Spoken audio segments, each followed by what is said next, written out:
It's one of our favourite houses. We've called it Epic because it really is pretty amazing. Now what makes this house special is it's actually built on an elevated floor system and a concrete slab. So that follows the natural contours of the site. It's built on the side of a mountain. It's in a bushfire zone, so you've got a few challenges from KVA Solar.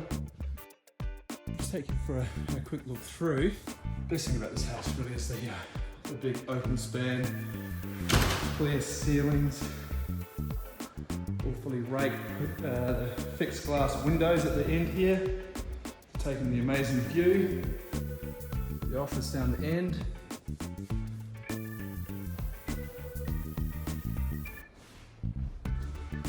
I've got the 2 bedrooms down this way, the bathroom, walk behind the shower.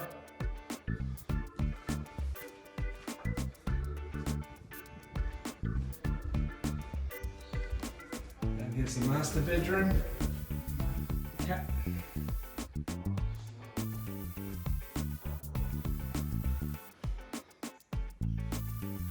Walk behind wardrobe. This is what really makes it. The 2-way fireplace, open plan kitchen, living, dining. Great big balcony.